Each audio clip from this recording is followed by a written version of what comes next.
교재 116쪽입니다. 마지막 날이니 사순절 묵상집 나무 십자가 116쪽 4월 5일 부활주일 주님과의 동행입니다. 제목을 같이 한번 읽어볼게요. 시작. 엠마오로 가는 두 제자와의 동행. 본문은 누가복음 24절 13절로 35절 말씀을 읽었고요. 요절 말씀 같이 읽어볼게요. 시작. 그들이 서로 말하되 길에서 우리에게 말씀하시고 우리에게 성경을 풀어주실 때에 우리 속에서 마음이 뜨겁지 아니하더냐. 아멘. 안식 후 첫날 오후 예수님의 제자 두 사람이 예루살렘에서 60 스타디온 떨어진 엠마오로 가고 있었습니다. 그들의 마음은 낙심으로 가득했고 걸음에는 실패 기운이 묻어나고 있었습니다. 그들은 예수님을 이스라엘을 속량하실 분이라고 믿었지만 십자가의 죽음 앞에서 모든 소망이 무너졌습니다. 그때 한 나그네가 다가와 그들과 동행하기 시작합니다. 그분은 부활하신 주님이셨지만 그들의 눈은 가려져 알아보지 못했습니다. 절망에 빠진 제자들에게 주님은 묻습니다. 무슨 일이 있었느냐? 주님은 이미 모든 것을 알고 계셨지만 그들의 상처와 슬픔을 스스로 말하게 하십니다. 상처는 스스로 말하기 시작할 때 치유가 시작된다고 합니다. 절망을 토로하는 제자들에게 주님은 성경을 풀어 설명하셨습니다. 모세와 선지자들에게서 시작하여 메시아가 고난을 거쳐 영광에 들어가야 함을 밝히셨습니다. 주님은 말씀으로 성경 속에 흩어져 있던 진리의 조각들을 한 줄로 꿰어주신 것입니다. 말씀을 듣자 실패처럼 보였던 십자가 사건이 하나님의 구속 역사라는 큰 줄김을 깨닫게 되고 그들의 마음이 다시 뜨거워지기 시작했습니다. 하지만 여전히 그들의 눈이 열리지 않았습니다. 아멘. 지금 엠마오라고 하는 마을로 내려가고 있었던 두 제자가 있었다는 거죠. 한 명은 글로바라고 하는 제자였고 한 명의 이름은 무엇인지 몰라요. 근데 두 사람이 짝을 져서 엠마오라고 하는 마을로 가고 있었다는 겁니다. 지금 엠마오라고 하는 것이 목적지였는지 엠마오에서 하룻밤을 더 자고 다른 곳으로 가려고 하는지 모르지만 지금 이들의 상태는 굉장히 낙심스럽고 절망스럽고 또 그 안에 수치스러움도 있지 않았겠습니까? 자기들이 따라다녔던 예수님 십자가에다 처절하게 죽었는데 자기들은 아무것도 할 수 없는 거지요. 그리고 심지어는 도망가고 부인까지 한 거예요. 그러니 얼마나 그 안에 낙심이 컸겠어요. 그게 외부적인 요인이든 혹은 내부적인 요인이든 우리들이 흔히 낙심이라고 하는 것은요 두 가지 중에 하나가 맞아 떨어졌을 때 낙심이 오는데 외부적인 상황이나 혹은 내부적인 상황이거든요. 그 상황에 대해서 아무것도 할 수 없는 것이 낙심이고 혹은 말이죠 외부적인 아주 크나큰 문제들이 나한테 밀려 들어올 때도 낙심을 경험하게 돼요. 여러분 그럴 때 우리 신앙도 흔들리고 우리 믿음도 흔들리는 겁니다. 옆 사람 인사하십니다. 낙심이 들어오면 내 믿음이 흔들리는 거다. 오늘 여러분들이 믿음을 흔들고 있는 것이 어떤 것일까? 어떤 것일까? 그랬을 때 우리는 대부분 불평하거나 원망할 때가 많은데 혹은 말이죠 체념하거나 혹은 이 낙심이 내 안에 들어와서 절망할 때도 많은데 여러분 그럴 때 주님 말씀이 다시 들려지기를 주의 이름으로 소망합니다. 다시 그 눈이 밝혀져 주님을 만날 수 있기를 주의 이름으로 소망해요. 오늘 말씀을 한번 보세요. 뭐라고 되어 있냐? 우리 16절 말씀 같이 한번 읽어볼게요. 16절 같이 읽습니다. 시작. 그들의 눈이 뭐해졌다고요? 가리어져서 그인 줄 예수인 줄 알아보지 못했다는 거지요. 예수님이 부활해서 그들과 지금 같이 걷고 있는 거예요. 이런 얘기 저런 얘기 주고받고 있는 거지요. 그런데 그들의 눈이 가리어져서 예수님인 줄 알아보지 못하는 거예요. 왜 가려졌을까? 여러 가지 이유가 있겠죠. 그 안에는 예수님이 부활한다고 했음에도 불구하고 불신앙이 그 안에 들어왔으니까 가려졌겠지요. 따라하십시다. 예수님은 믿음으로 보는 겁니다. 아멘. 예수님은 뭐로 봐요? 믿음으로 보는 겁니다. 믿음으로 보는 겁니다. 그럼 믿음이 흔들렸으니까 예수님이 가려지고 안 보이는 게 당연한 겁니다. 오늘 세상 일이요, 내 눈을 가리는 거예요. 인간적인 생각들이 내 눈을 가리는 겁니다. 그래서 하나만 보고 둘은 보지 못하는 거예요. 이게 안타까운 거지요. 하나는 알고 둘은 몰라요. 그런데 하나만 알고 있는데 자기는 모든 것을 다 알고 잘하는 것처럼 이리저리 동네방네 떠들고 있는 거지요. 그것만이 옳은 줄 착각하고 있는 거지요. 그러니까 예수님이 보이지 않는 겁니다. 참 어리석은 거지요. 여러분, 우리의 눈이 밝혀져 주님을 볼 수 있었으면 좋겠어요. 그럼 세상 눈이 밝아지고 인간적인 눈, 그건 알잖아요. 그건 내가 알고 있는 하나라고요. 그러나 하나님이 우리에게 주시는 두 번째 지식이 있어요. 영적인 세계를 볼 수 있는 눈이거든요. 영적인 것을 볼 수 있고 깨달을 수 있는 지혜이거든요. 그걸 보질 못하는 거예요. 그래서 뭐 세상에서 유명한 말이 있죠. 무엇이 중요한디? 라는 말이 있잖아요. 무엇이 중요한디? 뭐가 중요한 줄 모르는 거예요. 무엇이 중요한 줄, 그게 어리석은 겁니다. 아무리 오만 잡다한 것을 다 알고 있어도요, 무엇이 중요한지를 보지 못한다면 그건 하나만 알고 둘은 모르는 거예요. 아멘이십니까? 여러분 잘 생각해 보세요. 교회 왜 다녀요? 교회 왜 다닙니까? 여러분 천국 가려고 다니는 거고, 여러분 복 받으려고 다니는 거고, 아멘이십니까? 여러분 주님 사명 감당하려고 다니는 거잖아요. 그런데 교회 다니면서 왜 싸워요? 교회 다니면서 왜 미워합니까? 여러분 교회 다니면서 왜 원수가 생겨요? 하나만 알고 둘은 모르는 거예요.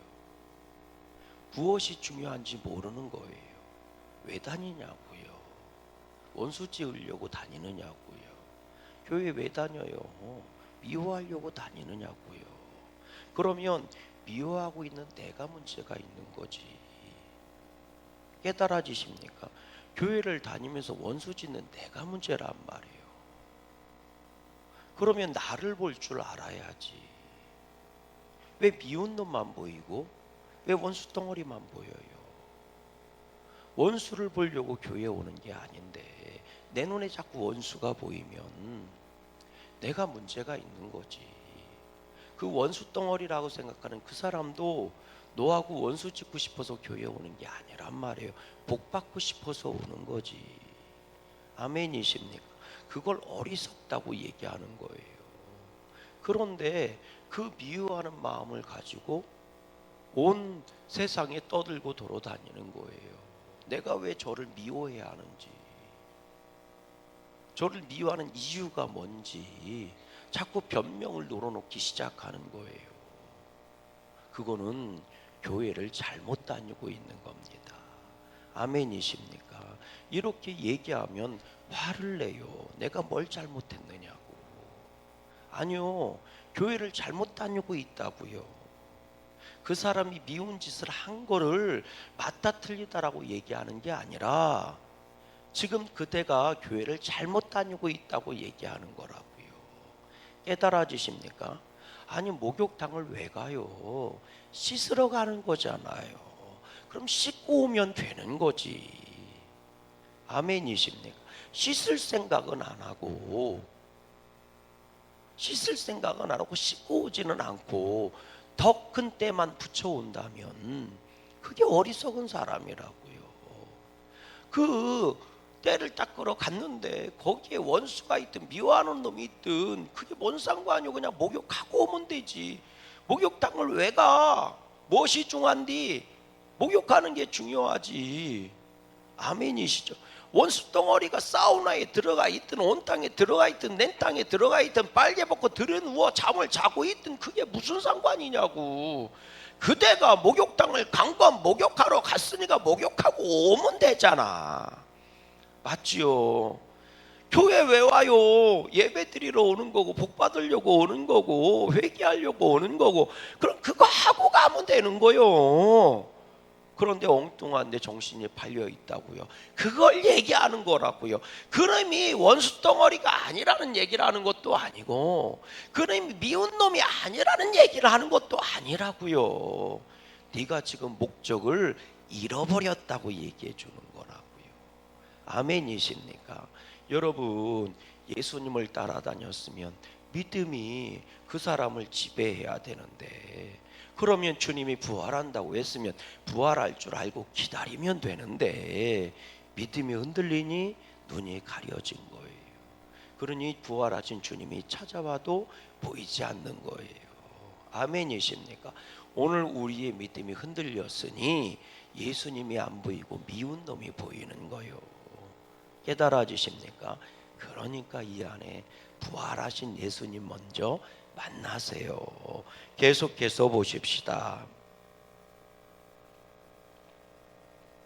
해가 저물 무렵 제자들은 함께 유아사이다 라고 간청합니다. 고대 근동의 환대 관습은 낯선 이름을 머물게 하는 의무였지만 오늘 본문에서 그 환대는 신앙의 문이 됩니다. 주님이 함께 앉아 떡을 들고 축사해서 떼어주실 때 그들의 눈이 밝아져 예수님을 알아보았습니다. 말씀으로 마음이 뜨거워지고 떡을 떼는 자리에서 눈이 열립니다. 교회는 언제나 두 축 곧 말씀과 성찬에서 부활의 주님을 만납니다. 신앙은 설명만으로 자라지 않고 동행과 식탁의 은혜 속에서 완성됩니다. 그런데 신비하게도 주님을 알아본 그 순간 예수님은 그들의 눈앞에서 사라지셨습니다. 그러나 주님이 사라지셨다고 임재가 끝난 것은 아닙니다. 그들의 마음에 남은 것은 길에서 성경을 풀어주실 때 타오른 불이었습니다.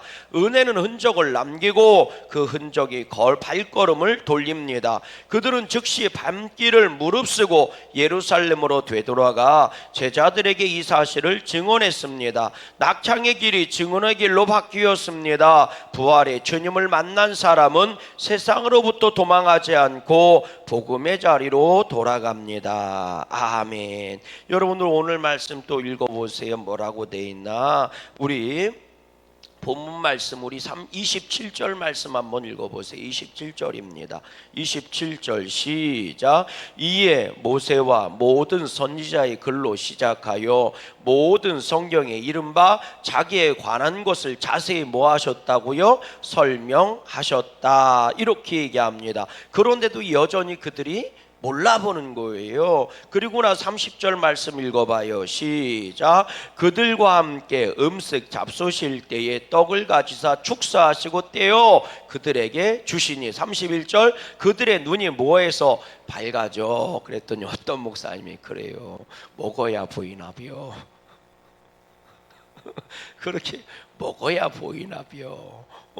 그러고 보면 예수님 부활하시고 제자들 갈릴리로 찾아갔을 때도 먹여놓고 보였나비요.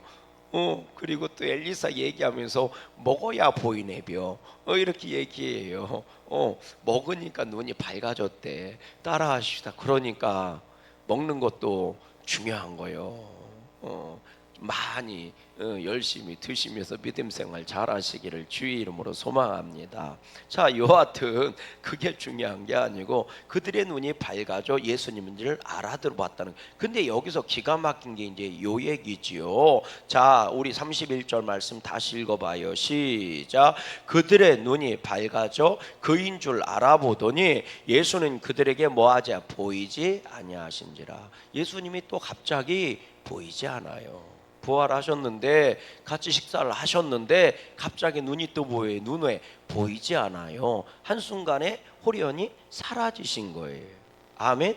그러고 보면 예수님이 부활하신 그 몸, 부활하신 그 육체, 부활체라고 불려지는데 그거는 부활체는 따라하십시다. 세상의 법칙에 지배를 받는 것 같지 않아요. 예수님이 틀림없이 떡을 떼서 드셨으니까, 아멘. 예, 그랬으니까 예수님이 부활하시고 식사하신 장면이 나오거든요. 그러니까 이 육체가 있는 건 틀림없어요. 그런데 오늘 말씀에 보면 갑자기 사라지시잖아요. 그죠? 그랬다가 또 제자들이 마가다락방에 모여 있을 때 호련히 또 나타나세요. 문을 열지도 않고 호련히 나타나세요. 그러고 보면 이 세상의 시공간에 혹은 이 세상의 질서와 법칙에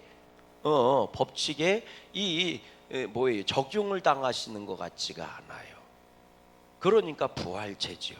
그러니까 따라해 볼래요? 우리가 부활한다는 것도 아멘이십니까? 제가 생각할 때는 이 세상의 지배를 받지 않은 몸이란 말이에요. 그러니까 우리가 생각하는 이런 육신의 몸이 아니요. 사망 권세를 뭐 한 거니까? 이긴 거니까. 생로병사를 이긴 몸이고, 아멘이십니까? 주나추동을 이긴 몸이고, 기륭화복을 이긴 몸이란 말이에요. 이 세상의 수레바퀴를 벗어난 몸이란 말이에요. 그게 부활체예요. 아멘. 그럴 수밖에 없죠. 하나님의 은혜로 호련히 변화받은 몸이니까요. 그러니까 우리가 이 몸뚱아리 어떻게 휴가 하늘로 올라가냐, 주님 오실 때 휴거의 역사가 있잖아요. 그것도 우리들이 생각하는 거하고 다른 겁니다. 이런 몸뚱아리가 올라가는 게 아니에요. 부활체, 다시 말하면 죽음을 보지 않고 부활한 부활의 영체가 올라가는 거죠.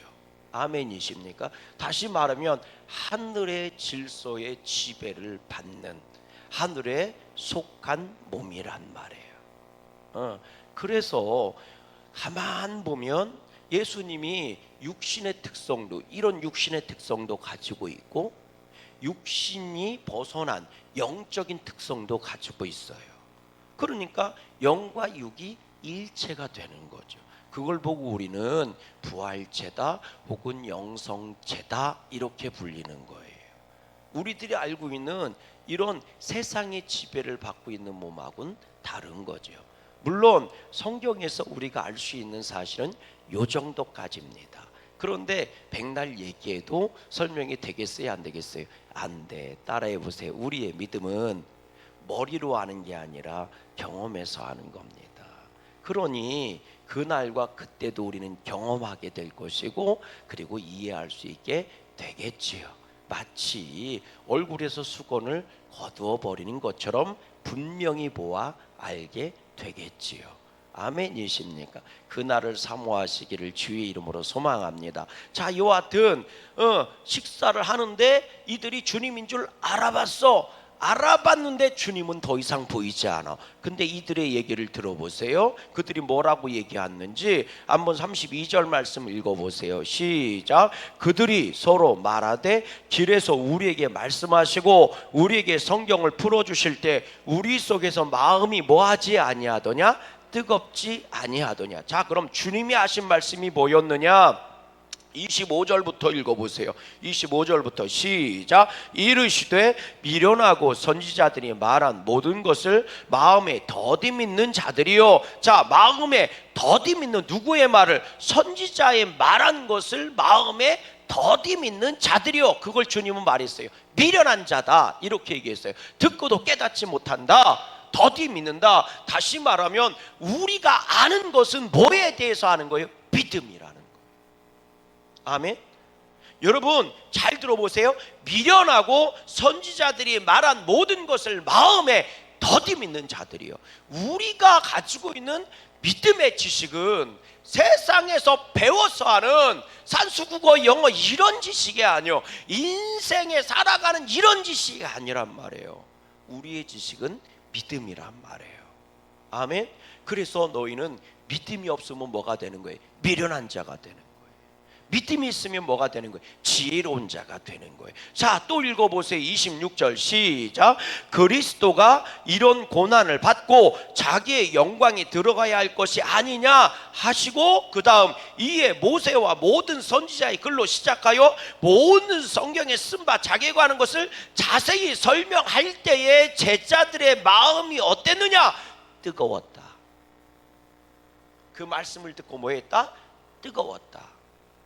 아멘이십니까? 그리고 나서 주님과 함께 유하자, 그리고 식사를 하는데 호련히 눈이 열리며 예수님인 줄 알아본 거예요.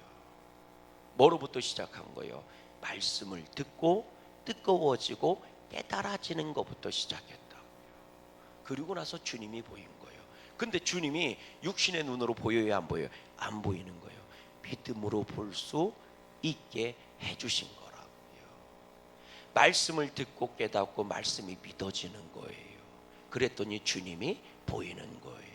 근데 그 주님은 육신의 눈으로 보는 게 아니라 믿음의 눈으로 보는 겁니다.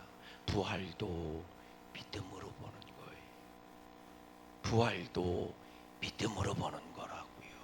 아멘이십니까? 오늘 우리가 그 부활을 믿으면, 아멘, 육신의 눈으로 보는 게 아니라 믿음으로, 마음으로 주님을 만나는 거예요. 주님을 알게 되는 거예요. 아멘이시죠? 그런데 여러분, 이 제자들 얘기를 한번 들어볼래요? 요 사건 이전의 얘기를 들어보세요. 뭐라고 있는지 18절 말씀 보세요. 예수님이 그들이 슬퍼하는 것을 보고, 아이 당신들 왜 그렇게 하는 이야기가 뭐냐, 왜 이렇게 슬퍼하느냐 그랬더니 18절 말씀 보세요. 시작. 그 한 사람인 글로보아라 하는 자가 대답하여 이르되 당신이 예루살렘에 치려하면서도 요즘 거기서 된 일을 혼자만 알지 못하느냐. 이렇게 너 왜 이렇게 미련하냐, 너 예루살렘에서 머물렀으면서 예루살렘에 있었던 일을 그렇게 몰라? 하면서 오히려 예수님한테 뭐해? 모른다고 미련한 자라고 얘기해요. 왜? 자기들은 다 안다는 거지. 예루살렘에서 예수님이 어떻게 죽고 어떤 사건이 있었고 이런 걸 다 안다는 거예요. 근데 너만 모르냐? 예수님은 미련하고 자기는 똑똑하다고 얘기하는 거예요. 이게 하나만 알고 둘은 모르는 거예요. 육신으로 있었던 일은, 세상에 있었던 일은 뜨르르하게 다 안다는 거예요, 자기들. 그리고 나서 얘기하는 거예요. 그 일을 모른다고 예수님한테 뭐라고 얘기해요? 너 미련하냐? 너 눈이 있으면 보지도 못하고 귀가 있으면 듣지도 못했니? 너 예루살렘에서 내려오잖아. 예루살렘에서 어떤 일이 있었는지 왜 너만 몰라? 천하만민이 다 아는데 왜 너만 모르니? 그러면서 대체 무슨 일이 있었는데? 그랬더니 짤짤짤짤짤 하는 얘기를 쭉쭉 다 하는 거예요. 그랬더니 예수님이 이 미련한 자들아, 선지자가 한 말도 못 들어봤니? 부활에 대한 얘기도 못 들어봤어? 누가 얘기해 준 얘기예요? 사실은 예수님이 얘기해 주신 얘기란 말이에요. 그리고 성경의 모든 것들을, 니들이 알고 있다는 성경의 모든 얘기들을 가지고 다 풀어서 주님이 설명해 주시니까 그제서야 가슴이 뜨거워지면서 믿음이 생기기 시작하면서, 아멘이십니까? 예수님이 보이기 시작하더라는 거죠. 여러분, 우리가 알고 있는 게 다인 줄 알고 똑똑하게 떠들고 있지만 여러분, 그거 다 아닙니다. 믿음의 눈으로 보면 다시 보이는 거예요. 아멘이십니까?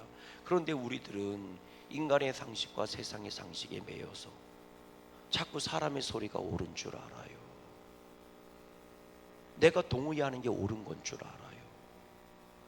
그래서 뭐가 뭔지를 모르고 뭐가 중요한지를 몰라요. 참 안타까운 거죠. 믿음의 눈이 확확 열려지기를 주의 이름으로 간절히 소망해요. 부활이 정말 저와 여러분들의 삶을 변화시키는 터닝포인트가 될 수 있기를 주의 이름으로 소망합니다. 사랑하는 성도 여러분, 엠마오의 사건은 부활신앙의 길을 보여줍니다. 첫째, 주님은 절망의 길에 도맹하십니다. 우리 눈이 가려져 알아보지 못해도 주님은 말씀으로 우리 곁에 함께 계십니다. 둘째, 말씀과 떡을 떼는 자리에서 눈이 열립니다. 설명으로 달궈진 마음이 예배의 식탁에서 확증을 얻습니다. 셋째, 만남은 회심 회심과 회복의 방향 전환으로 열매 맺습니다. 낙심의 발걸음이 즉시 복음의 증언으로 바뀝니다. 사순절 여정을 지나 부활의 주일을 맞은 오늘 우리도 이렇게 고백합니다. 주님, 우리와 함께 유하소서. 주님이 동행하실 때 식은 마음은 다시 뜨거워지고 흩어진 삶은 공동체로 돌아옵니다. 말씀 앞에 머물러 마음이 뜨거워지는 은혜를 구하고 예배 식탁에서 눈이 밝아져 부활의 주님을 알아보는 은총을 구합니다. 그리고 주님이 열어주신 길로 즉시 돌아가 우리의 자리에서 부활을 증언하는 증인으로 서야 합니다. 오늘도 부활하신 주님은 우리의 길 위에서 말씀과 예배 가운데 우리와 동행하십니다. 그 동행이 우리의 방향을 새롭게 하고 우리의 발걸음을 다시 복음으로 돌이키게 합니다. 아멘. 옆 사람한테 인사하십시다. 예수님의 부활이 내 인생의 터닝 포인트가 됐으면 좋겠습니다. 아멘. 여러분, 내 삶에 도드리표 다시 돌아올 수 있는 주님의 자리로 돌아오는 삶이 변하고 내 인생이 변하는 부활의 터닝 포인트. 이 제자들이 엠마오로 가다가 다시 발길을 돌려 주님의 부활과 증거가 있는 예루살렘으로 돌아오는 거죠. 여러분, 예루살렘에서 실패했던 것들이 낙심해서 내려가다가 주님을 만나고 다시 예루살렘으로 돌아가는 발걸음은 낙심이 아니라 소망과 환희와 기쁨입니다. 부활은 내 삶의 터닝 포인트가 되는 거예요. 천국을 향한 발걸음이 다시 조정되고 올롯이 천국을 향해 걸어갈 수 있는 저와 여러분들의 발걸음이 될 수 있기를 주의 이름으로 소망합니다. 함께